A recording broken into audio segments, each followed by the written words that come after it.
Salut à tous, le temps file super vite ici à Barcelone, c'est déjà le 4e et dernier jour du MWC.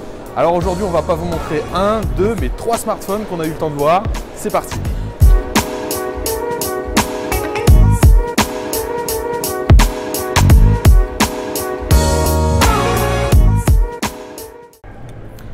LG s'est présenté cette année sans successeur au G6 sur le MWC.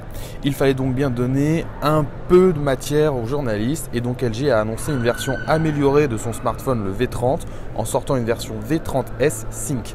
Donc avec cette nouvelle version, on retrouve l'essentiel du V30 avec un petit plus quand même du côté de la mémoire vive qui passe de 4 à 6 Go. Et on a aussi une version avec 256 Go de stockage, donc ce qui améliore un peu l'offre existante. Côté photo, deux capteurs de 16 et 13 mégapixels disposent désormais d'un bright mode pour les scènes à faible luminosité.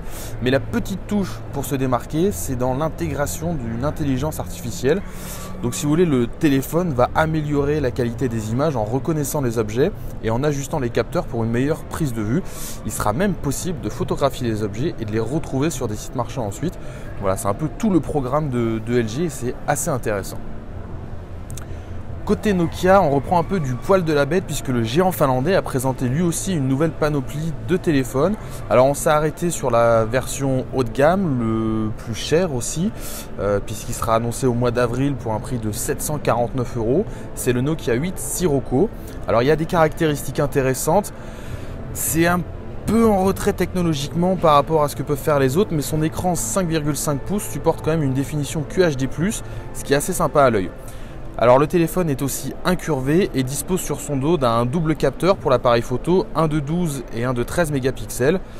Alors le modèle est quand même un peu lent puisque le Sirocco embarque un processeur Snapdragon 835 alors que tous les autres sont déjà passés depuis longtemps sous Snapdragon 845. Et on note aussi que ce smartphone n'a pas de prise jack mais il propose quand même 6 Go de RAM, donc ce qui permet de le faire tourner assez aisément.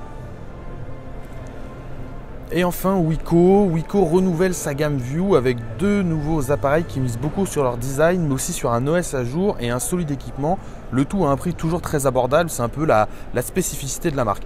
Alors on découvre un immense écran de 6 pouces sans bord avec une encoche qui, même si elle est plus petite, rappelle furieusement l'iPhone X. Alors avec ces View 2, Wiko veut frapper fort, c'est vraiment deux nouveaux fers de lance qui ont tout pour charmer l'œil.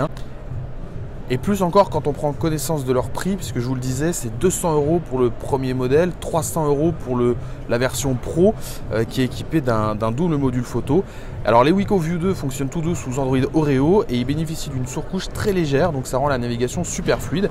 On note notamment une barre de notification qui apparaît en haut de l'écran pour disposer d'un accès rapide à ses appels ou aux fonctions musicales, ce qui est assez agréable à l'usage.